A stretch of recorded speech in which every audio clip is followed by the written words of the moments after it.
Jollity Farm. Welcome to another in a series of live streams from the Jollity Farm Cultural Center and Curiosity Shop.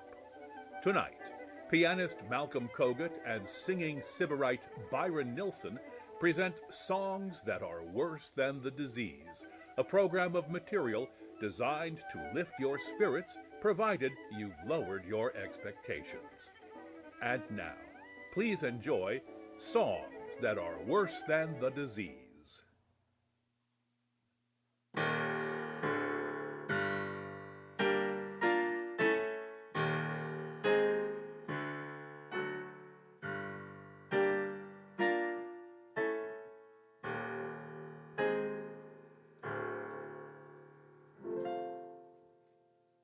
It was the flu pandemic, and it swept the whole world wide. It caught soldiers and civilians, and they died. Whether lying in a trench or only lying in a bed, 20 million of them got it, and they're dead.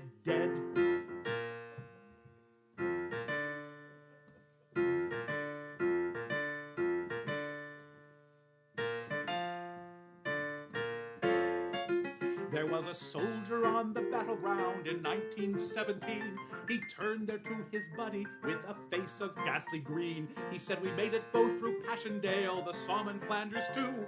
But now my number's up, my lad, for I've gone and caught the flu." It was the flu pandemic, and it swept the whole world wide. It caught soldiers and civilians, and they died. Whether lying in a trench or only lying in a bed, 20 million of them got it, and they're dead.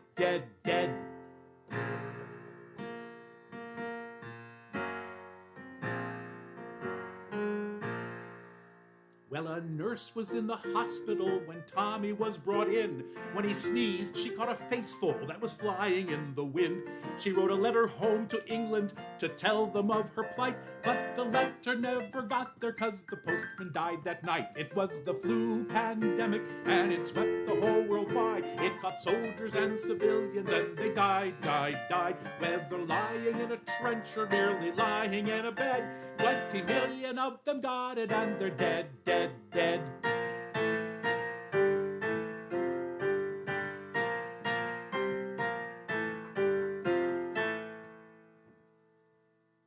From the meadowlands of Somerset and o'er the bounding main to the shores of old America, they sing the same refrain. Mothers, fathers, uncles, aunts, a niece and nephew too. Brothers, sisters, bosses, all were struck down by the flu. It was the flu pandemic, and it swept the whole world wide. It caught soldiers and civilians, and they died. Whether lying in a trench or merely lying in a bed, 20 million of them got it, and they're dead. Welcome. Well, can you think of a more appropriate number to open Songs That Are Worse Than the Disease? Thanks for tuning in. I'm Byron Nilsson. Malcolm Kogut is here. And that song is by Greg Henkel, a member of the Flying Fish Sailors. And that song actually dates, I think, from the 1970s or maybe 80s. And it's obviously a very original-minded group who, as they've noted, tend to get rediscovered every time there's some kind of a pandemic. So they had a little resurgence with the swine flu, and now people are discovering this number as well. So we hope you're sequestered with someone you love. If not, well, that explains the rise in domestic violence cases, I suppose. However, you will probably, if foolishly, be allowed to go out on the prowl before too very long to find that companionship. The thing is, with the effects that this disease is just waiting to share, I think you might want to your goal might not be so much long term. You might be looking for the quick romance, and for that short term idea, we have a song. That's probably no surprise, and it is a good incentive from the 1920s, and we have Cole Porter to thank for this.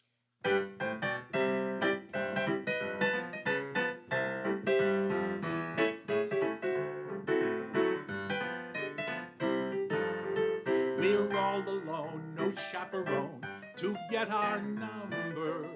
The world birds in slumber, let's misbehave. There's something wild about you, child, that's so contagious.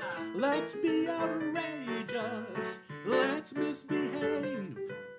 When Adam won Eve's hand, he wouldn't stand for teasing. He didn't care about those apples out of season. They say that spring means just one thing to little lovebirds. We're not above birds, let's misbehave.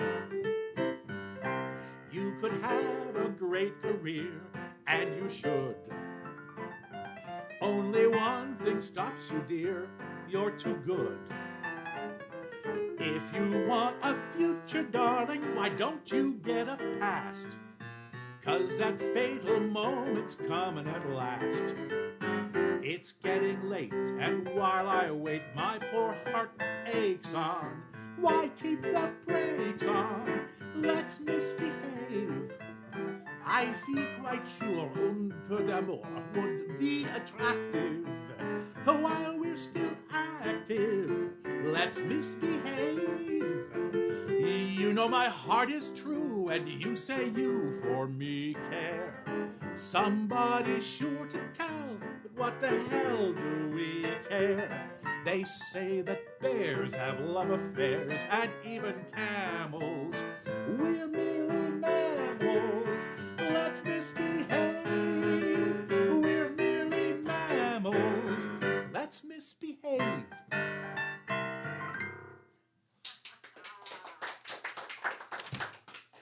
That's from 1927, from a show titled Paris, or since Cole Porter wrote it, it was probably titled Paris. That song is not part of the show Anything Goes, and Anything Goes itself went through many permutations before it even reached the stage, but it gave us hit songs like You're the Top and I Get a Kick Out of You and the title song. However, for a 1962 revival of the piece, they threw in a sort of a potpourri of the best of Cole Porter, which, you know, I think just ruins the integrity of a piece. So I'm not in favor of this. We lost some of the nice numbers that were used to be in Anything Goes, but you're not here to hear about that crap. This is just the musical I mean, Broadway's dark. Broadway is dark. New York has been hit hard. My daughter is in exile from the Upper West Side. I mean, it's a good thing for her health, I think. It's also a good thing for us because she's directing this particular event. Thank you, Lily. And a lot of folks are in exile. You know, those lucky enough or well-heeled enough to get out of the city, and they're probably sharing the sentiments of the next song, which was also written by Cole Porter. Now, this song was famously recorded by Judy Garland in 1962. She gave it a big chorus and a lush orchestration, and it was just a little more over the top than I think the song requires, and so we're bringing it back down to earth.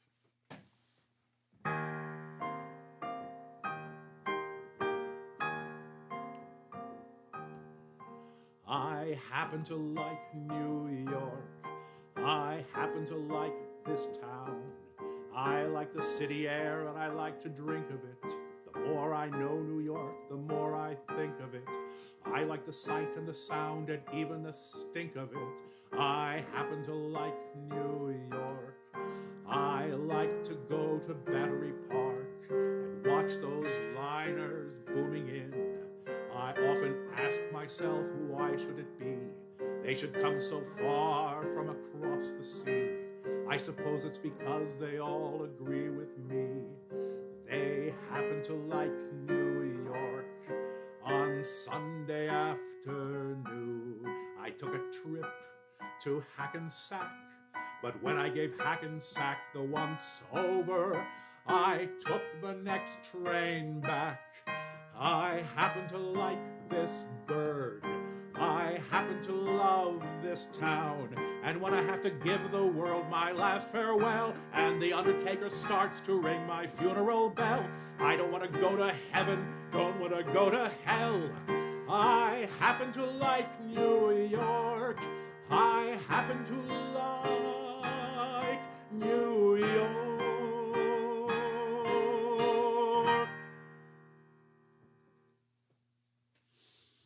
Glad we finally got a chance to get that one in there. I've been wanting to do that song for a long time. Sean likes your vest. Thank you, Sean.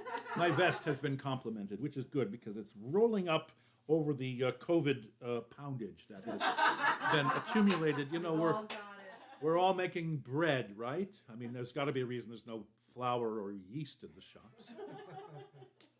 Now, but nobody suffers more during an economic depression than the biggest corporate entities. At least that's how it always seems.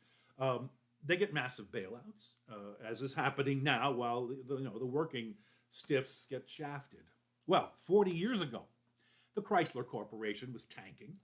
That was the nation's third largest automaker, and so the argument was, you can't let us go under, and they didn't. Congress gave it, what was it, $1.5 billion.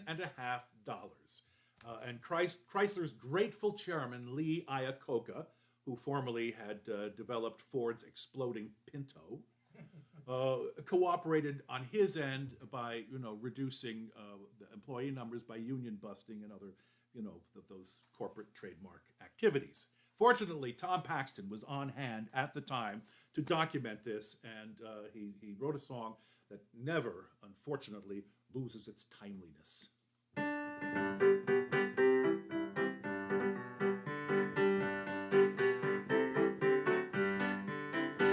Oh, the price of gold is rising out of sight, and the dollar is in sorry shape tonight. What a dollar used to get us now won't buy a head of lettuce. No, the economic forecast isn't bright, but amidst the clouds I spot a shining ray. I begin to glimpse a new and better day. I've devised a plan of action, worked it down to the last fraction, and I'm going into action here today. I am changing my name to Chrysler. I am going down to Washington, D.C. I will tell some power broker what you did for Iacocca would be perfectly acceptable to me. I am changing my name to Chrysler. I am leaving for that great receiving line. And when they hand $1 million grand out, I'll be standing with my hand out. Yes, sir, I'll get mine. When my creditors come screaming for their dough, I'll be proud to tell them all where they can go. They won't have to scream and holler. They'll be paid to the last dollar where the endless streams of money seem to go. I'll be glad to show them all what they can do. It's a matter of a simple form or two. It's not just remuneration, it's a liberal education. Aren't you kind of glad that I'm in debt to you? And I'm changing my name to Chrysler. I am going down to Washington, D.C. I will tell some power broker what you did for Iacocca would be perfectly acceptable to me. I am changing my name to Chrysler. I am leaving for that great receiving line. And when they hand $1 million grand out, I'll be standing with my hand out. Yes, sir, I'll get mine. Since the first amphibian crawled out of the slime, we've been struggling in an unrelenting climb. We were hardly up and walking before money started talking, and it said that failure is an awful crime. It's been that way a millennium or two.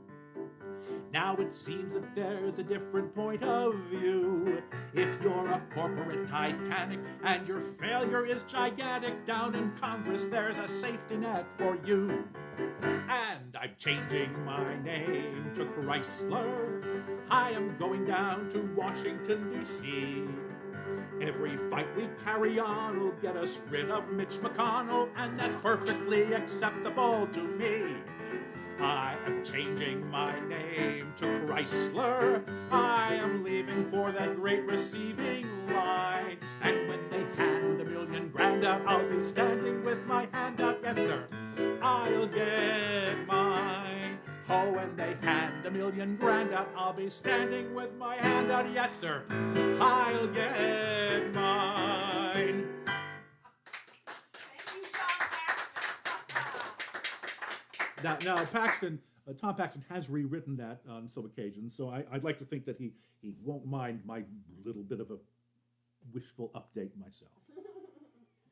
Perhaps in, I don't know, response to Chrysler's money taking, Deborah appreciates the change jar, which I think is. Oh, we've had the acknowledgement of our tip jar.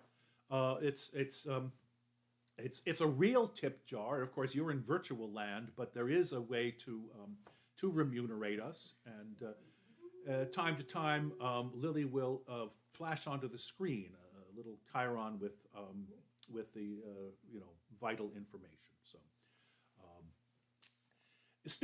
going back to the issue of sequestration, Tom Paxton also took on that topic of what can happen even if you are holed up with someone you love.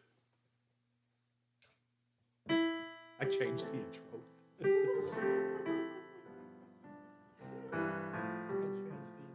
You did. Not tonight, Marie. It's been a day of deals gone down and bills to pay. A lousy boss, a double cross, and golden chances slipped away. I'm tired, Marie, and so depressed. I hid my eyes while you undressed. It's been a long, hard day for me. I'm tired. So not tonight, Marie. Not tonight, Marie. Your hands are cold. I almost feel I'm growing old.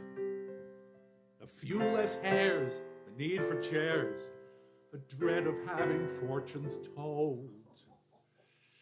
You're lovely, love, I'm proud to say, but please don't wear that negligee. You're lying much too close to me. I'm tired, so not tonight, Marie. Not to God, Marie, I've got no chance. You simply cast that sidelong glance. You scent the room with sly perfume and let your lovely fingers dance. Your lovely lingering fingernails, a heartless trick that never fails. Some night they won't get through to me, oh no. But not tonight, Marie. Not tonight, Marie, the full moon shines. I'm showing all the danger signs. To hell with rest, I'll beat my chest. I'll swing across the room on vines. Marie, I don't care where or how. Marie, you've purely had it now. Some night you won't get through to me, by God. But not tonight, Marie.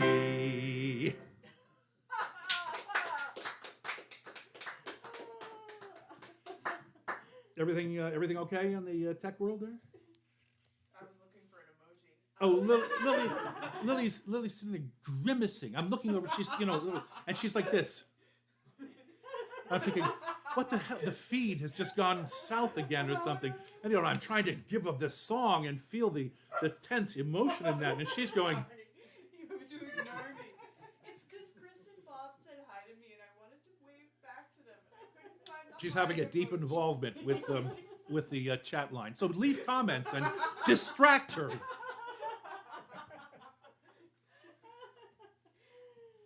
Happy Mother's Day. Yeah. Or if you're watching this after the fact, Merry Christmas, or whatever the holiday is that close by on your calendar. But for us right now, it's Mother's Day, and we've got to salute Mom in song. And I know you've been waiting for this. How are Byron and Malcolm going to really honor our collective mother? Well, we've got an Ivor Novello song to remind us of at least one mother's remarkable presence.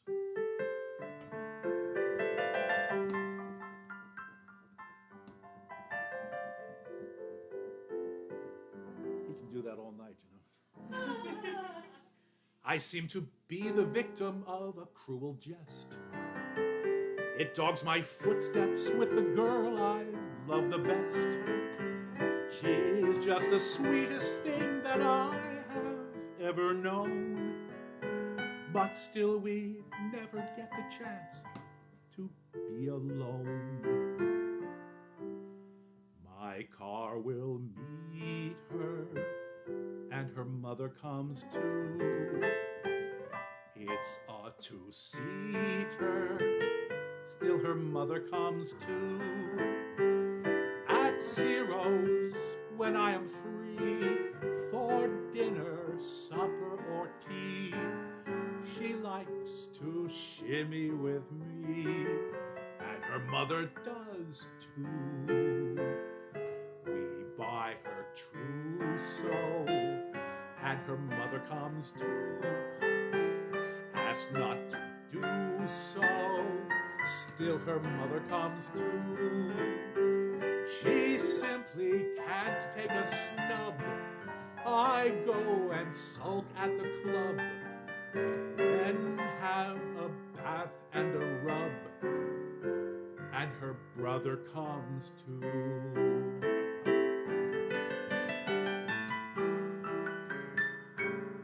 We lunch at Maxim's, and her mother comes too.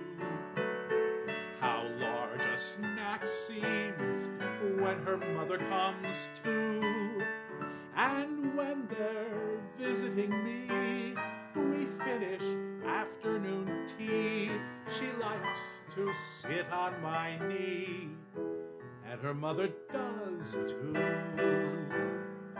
To golf we started, and her mother came too.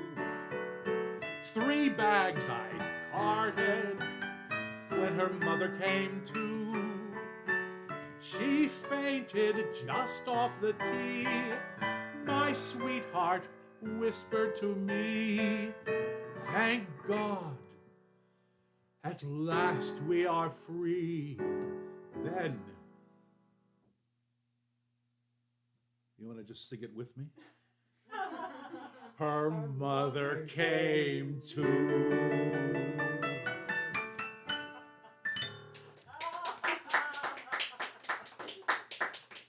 You know who you can find singing that on YouTube? Not to draw you away from us, but Johnny Mathis in his repertory. And Bobby Short used to sing that. It's also in the movie Gosford Park, so it has some little currency. Now,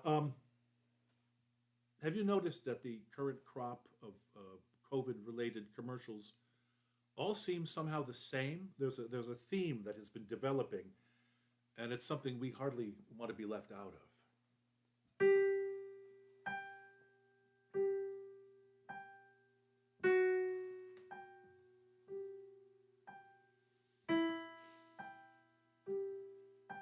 When we first started performing together in 1985, we made a promise to you and a promise to ourselves that we would always be here for you. And we always have been here for you for 35 years.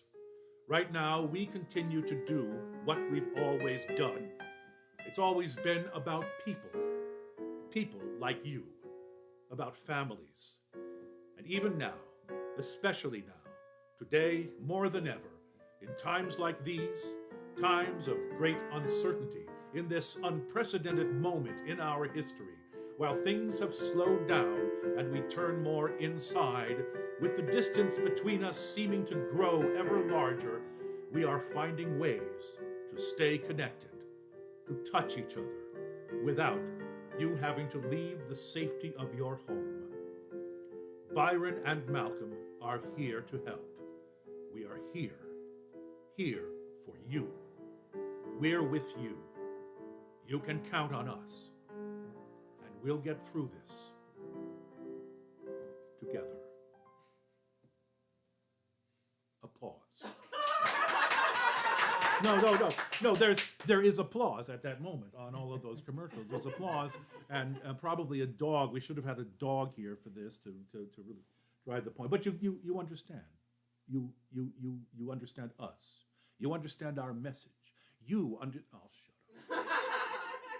History teaches us that it's not pandemics that always wipe out people. People wipe out people, and people do that with some inordinate amounts of glee. So we have here what is described as a characteristic and descriptive march illustrating the Battle of Johnstown, New York. We also have it on good authority that almost none of what's described herein actually took place. Nevertheless, we will share Thendera, or March of the Iroquois Wolf Clan by J. Emilus Bliven, complete with the published narrative. That's what I'm going to be reading you. I'm not making this shit up. Enhancing it a little. We begin at the garrison of Johnstown and people asleep. The rumbling of the Tory Butler's artillery over the frozen roads. The crash of cannon and musketry. Alarm bells of Johnstown. Crowds rushing from the town to fight the Tory invader and his redskin allies.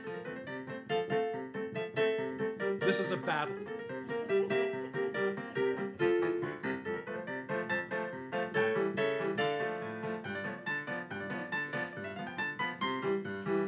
One of the things Malcolm does because he loves you is he does not take any of the repeats.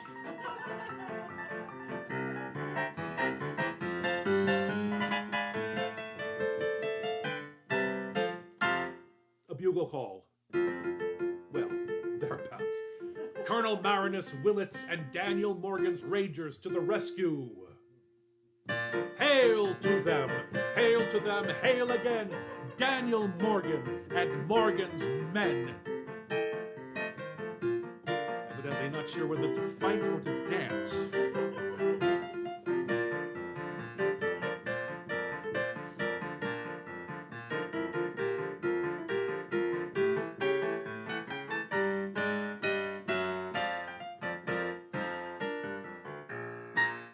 Battle is over.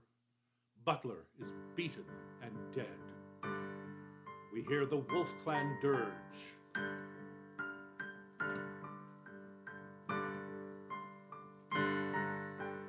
But evidently they thought better of it because suddenly the Red Terror is in full flight. Johnstown and the Mohawk Valley are saved.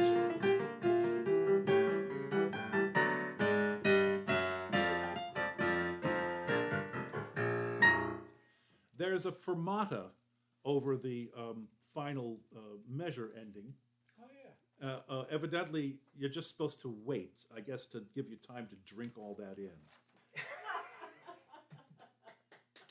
You know, speaking of this Mohawk Valley, which is where we are, Samuel Clemens, Mark Twain, gave a talk in Fort Plain, New York, not far from Johnstown, on December 19th, 1868.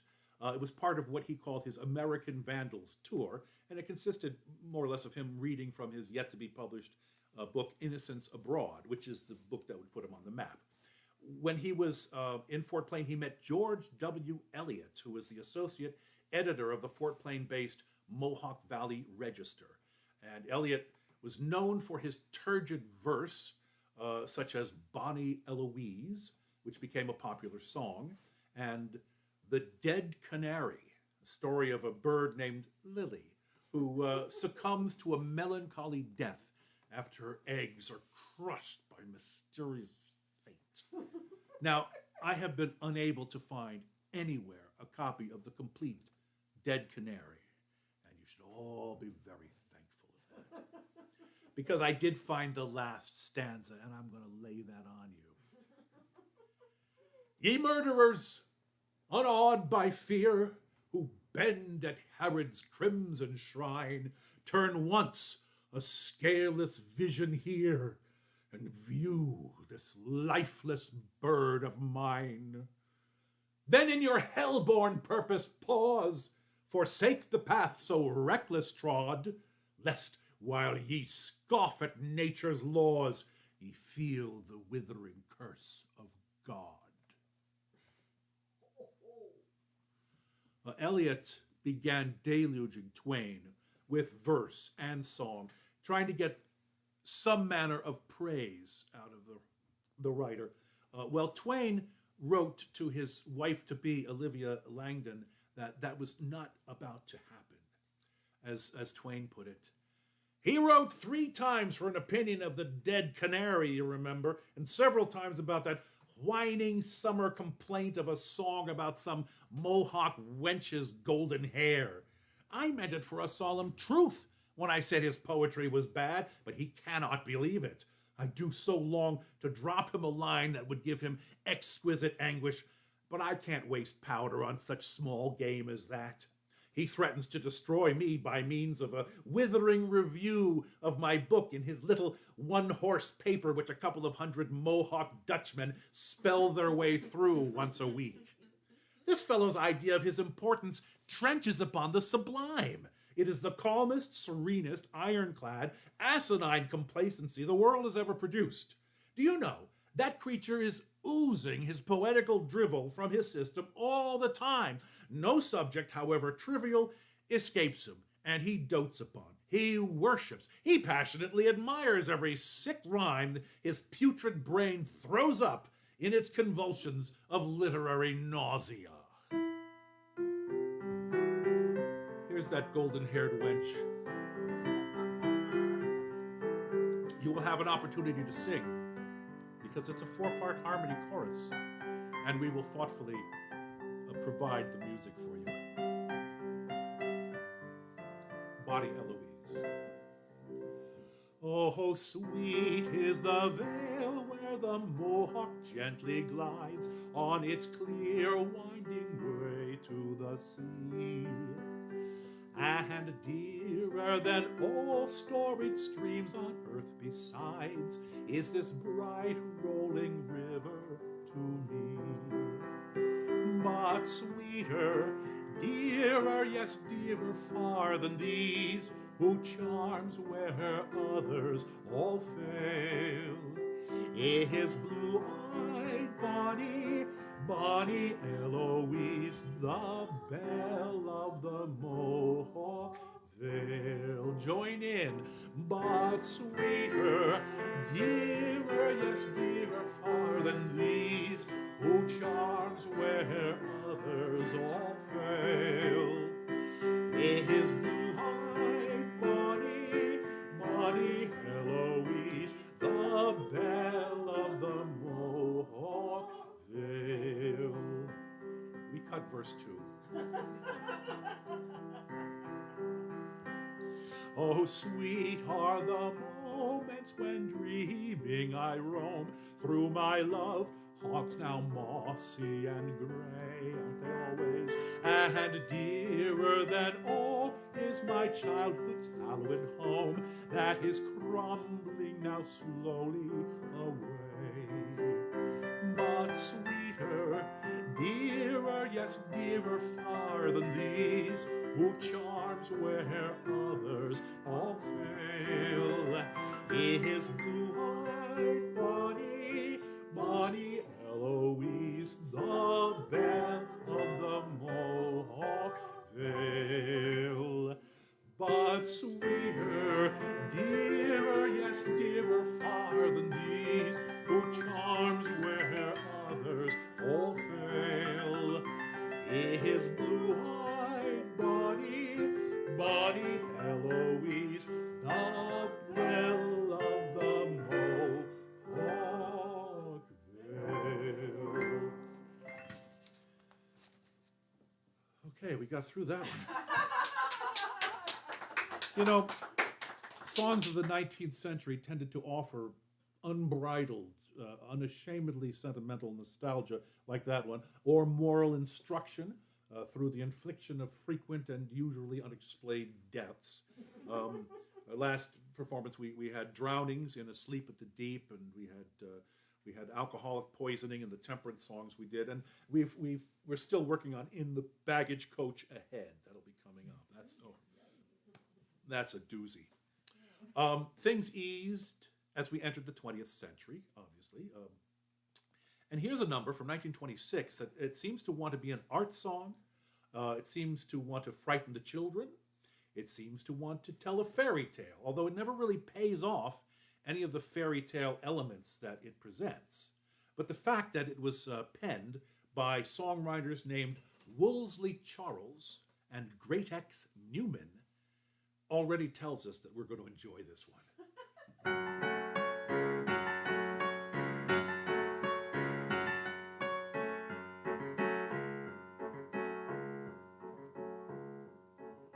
Once upon a time lived a fair princess, both beautiful and charming. Her father, the king, was a wicked old thing with manners most alarming. And always on the front door mat a most ferocious dragon sat. It made such a fearful shrieking noise that all you little girls and boys beware. Take care of the green-eyed dragon with the 13 tails. He'll feed with greed on little boys, puppy dogs, and big fat snails. Then off to his lair each child he'll drag, and each of his 13 tails he'll wag. Beware, take care, and creep off on tiptoes. Then hurry up the stairs and say your prayers, and dot your heads, your pretty curly heads, beneath the clothes, the clothes, the clothes.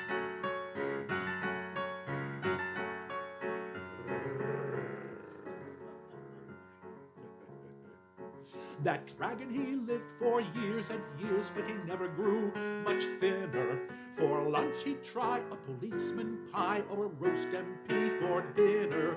One brave man went round with an axe to try to collect his income tax.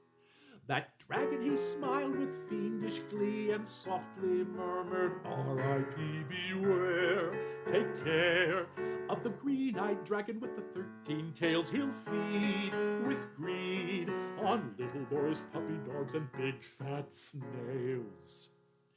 Then hurry up his lair, each child he'll drag, and each of his 13 tails he'll wag. Beware, take care, and creep off on tiptoes. Then hurry up the stairs and say your prayers, and dot your heads, your pretty curly heads, beneath the clothes, the clothes, the clothes.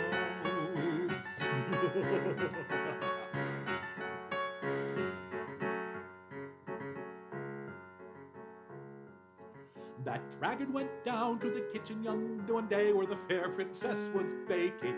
He ate by mistake some rich plum cake that the fair princess was making. That homemade cake he could not digest.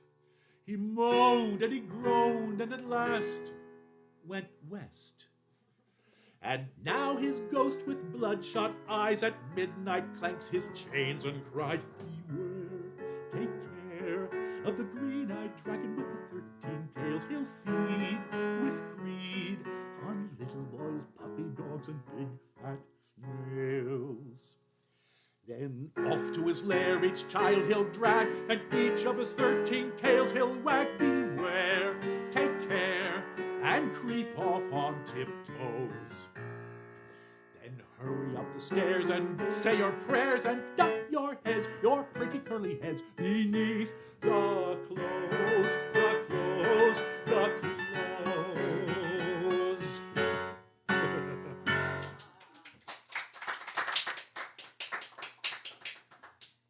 Thanks. How well did you prepare for this pandemic? I mean, people yeah, you're in good shape? Since January. Absolutely. I saw it coming. People cleared the shelves of toilet paper, of course. That's come in handy, hasn't it? Now we have shortages of flour and sugar and yeast and meat, of course, but that's more a product of the meat packing industry, which is all. It's so horrible that you're getting these diseases are just flowing through those places, and they're being ordered to stay open. Well, that's smart. Upton Sinclair had no idea. Oh, we're back in the jungle. The jungle. Well, as Boy Scouts long ago, once upon a time, Malcolm and I learned the value of observing their well-known motto, be prepared.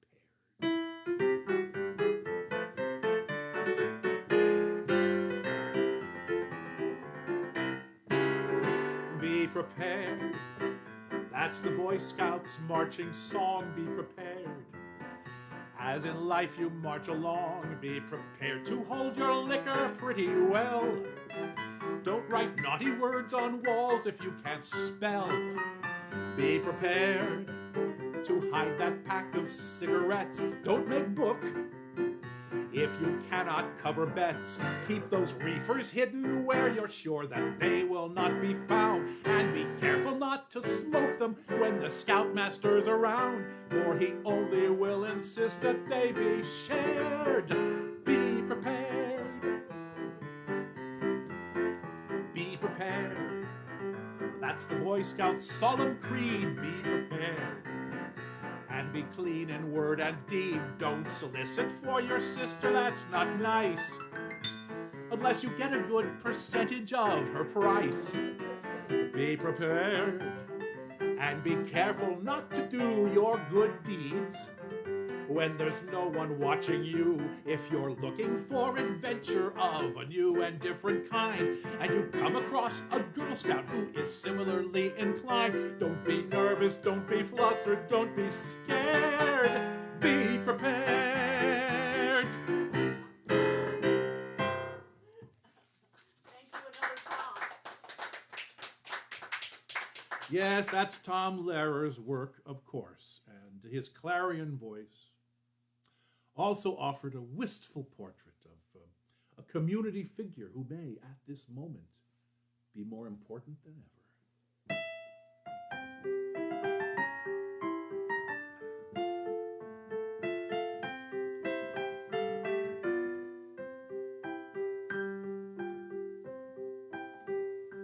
When the shades of night are falling, comes a fellow everyone knows. It's the old dope peddler, spreading joy wherever he goes. Every evening you will find him around our neighborhood. It's the old dope peddler, doing well by doing good. He gives the kids free samples because he knows full well that today's young innocent faces will be tomorrow's clientele. Here's a cure for all your troubles. Here's an end to all distress. It's the old dope peddler with his powdered happiness. Oh, wow. Susan pretends not to enjoy these things sometimes with my wife, you know. Well, welcome to the New Depression. And, you know, we're doing just as badly as you, if not more so, since we're in the arts. So if our Chiron appears with some Venmo and PayPal info, why, rush to your computer. Well, no, you're already there. What am I saying? Anyway, record-breaking unemployment rates means that we'll be seeing bread lines again soon, except that everybody's hoarding the wheat, the flour. So during this and some subsequent performances, because we're planning on doing more of these, we're going to dip into some of the vintage Depression songs to see how they reflect upon the new Depression.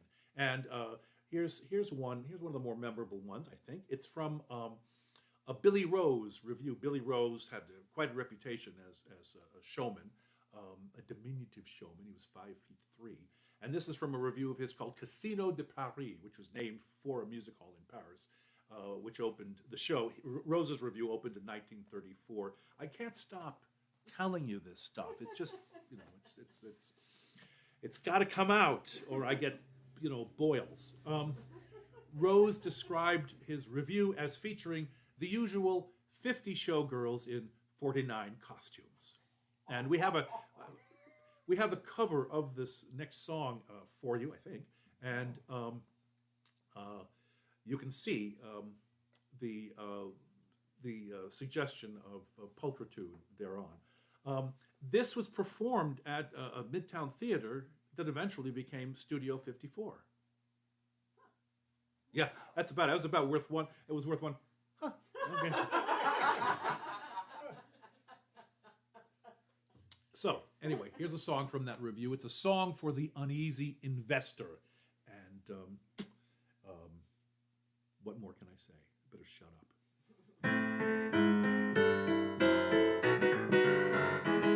I get up at 9, read the morning news, while a hurdy-gurdy plays a St. Louis blues. Then from 10 to 3, there is no escape from the tick of the ticker tape. Hallelujah, hallelujah. Grab a taxi cab, get a bite to eat, where the food is either sour or much too sweet. Then pick up a phone and call up a she. I don't care for her, she doesn't care for me. Hallelujah, hallelujah. Got the jitters, got the jitters, got the jitters, got the jitters, got the jitters. Like the pounding of the hammer is the clatter and the clamor of Manhattan's panorama. Got the jitters. Get my broker, buy 100,000 shares of tapioca. Get Chicago on the wire, hello Mr. McIntyre, tapioca going higher, got the jitters. Bought a penthouse with a view, haven't had a chance to see the view. Bought a shiny Cadillac, always take a taxi there and back. Got the jitters, got the jitters, got the jitters, got the jitters, got the jitters. From the moment when I get up on the go without a let-up, waiter bring another setup. Got the jitters. Hallelujah, hallelujah.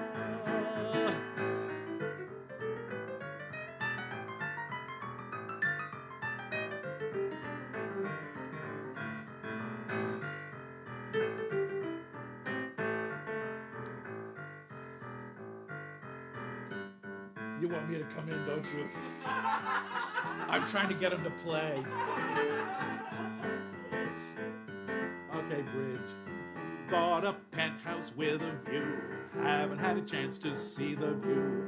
Bought a shiny Cadillac, always take a taxi there and back. Got the jitters, got the jitters, got the jitters, got the jitters, got the jitters. From the moment that I get up on the go without a let-up, waiter bring another setup. Got the jitters. Like a million other critters who are not exactly quitters, I'm a much bewildered man who's got the jitters. That was fun.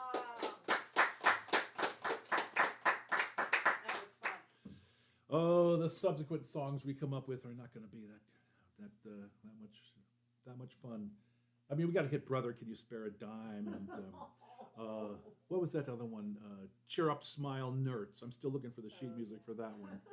That Eddie Cantor sang that. Well, Eddie Cantor sang this next song, and it's by Walter Donaldson and Gus Kahn. It was introduced by Cantor in the 1934 film Kid Millions, where he sang it to a group of street urchins.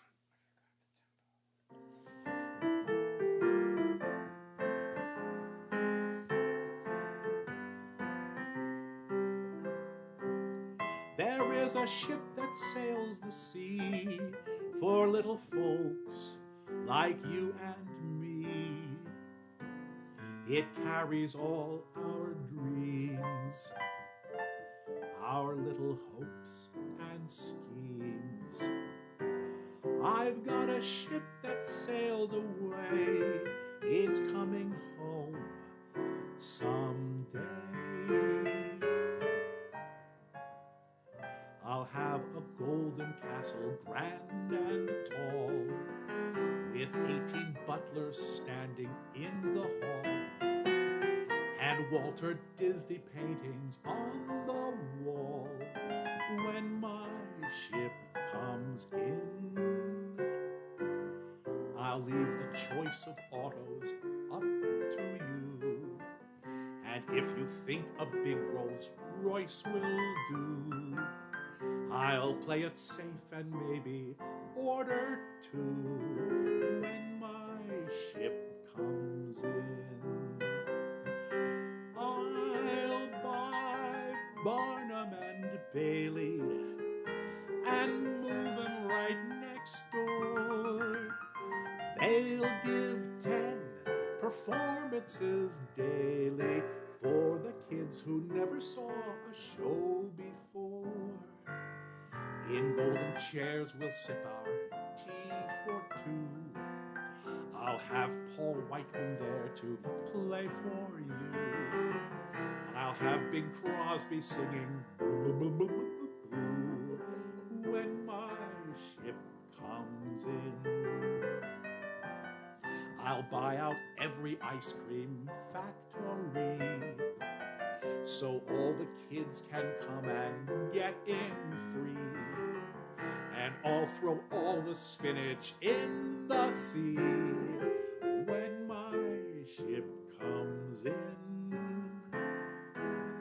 I'll buy up all the public schools in sight, and all day long I'll have them closed up tight. But they'll be used as picture shows at night when my ship comes in. I'll have suits made to measure.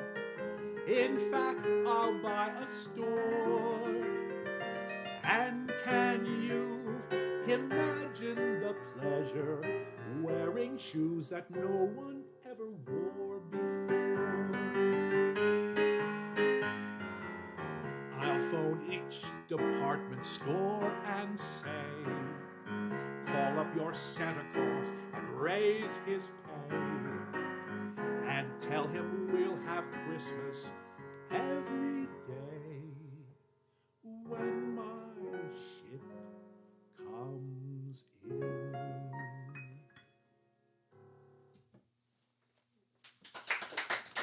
It's a sweet song. Yeah, it's uncharacteristically nice for us. I don't know what got into us here. Well, we're going to finish, kind of. We're going to finish with a song to salute those who aren't champing at the bit to go out, to get themselves diseased. Not all of us need nightclubs and dance halls, especially as Cole Porter described this creation of his, a rather disagreeable young lady who throughout her long and checkered existence resolutely refused to dance.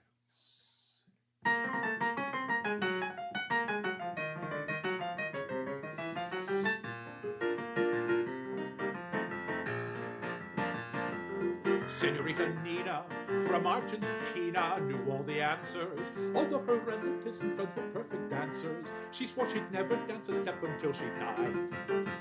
She said, I've seen too many movies, and all they prove is too idiotic.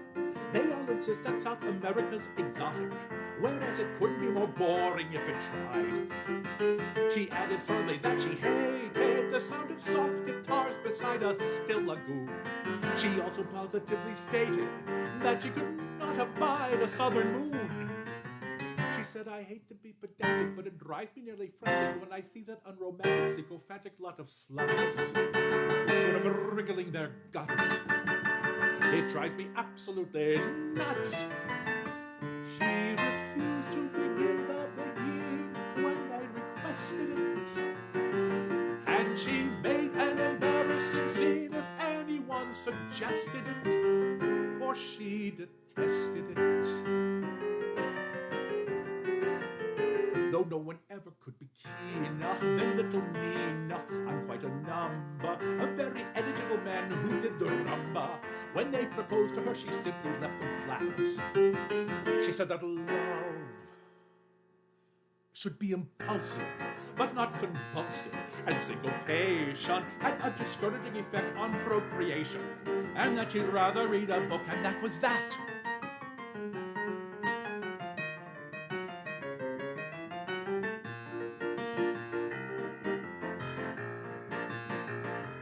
Senorita Nina from Argentina despised the tango, although she never was a girl to let a man go. She wouldn't sacrifice her principles for sex. She looked with scorn on the gyrations of her relations who did the conga, and swore that if she had to stand it any longer, she'd lose all dignity and wring their silly necks. She said that frankly she was blinded to all their over-advertised romantic charms. And then she got more bloody minded and told them where to put their tropic palms. And she could not refrain from saying that their idiotic swaying and their damn guitars playing were an insult to her race. And that she really couldn't face such international disgrace. She declined to begin the beguine when they besought her to. And in language profane and obscene, she cursed the man who taught her to. She cursed Cole Porter too. From this it's fairly clear that Nina, in her demeanor, was so offensive that when the hatred of her friends grew too intensive, she thought she'd better beat it while she had the chance.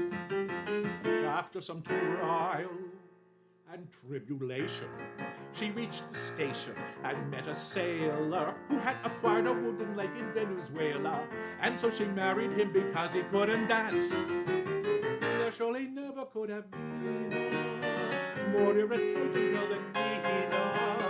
They never speak in Argentina of this degenerate bambina who had the luck to find romance, but resolutely wouldn't dance.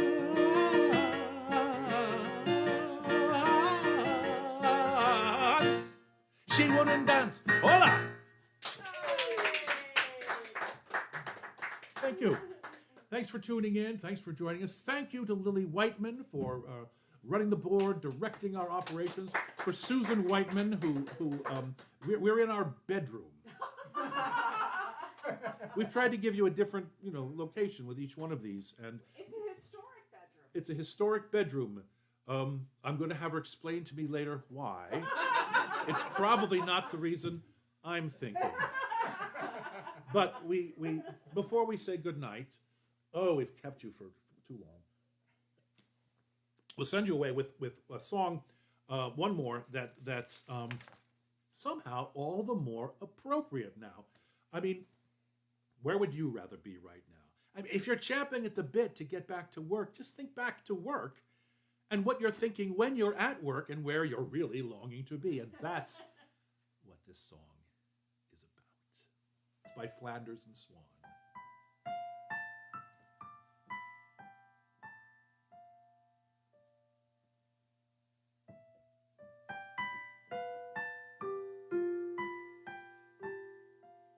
The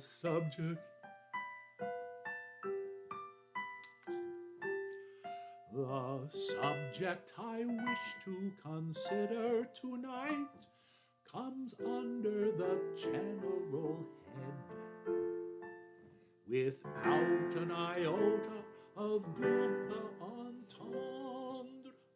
So no dirty sniggers of bed.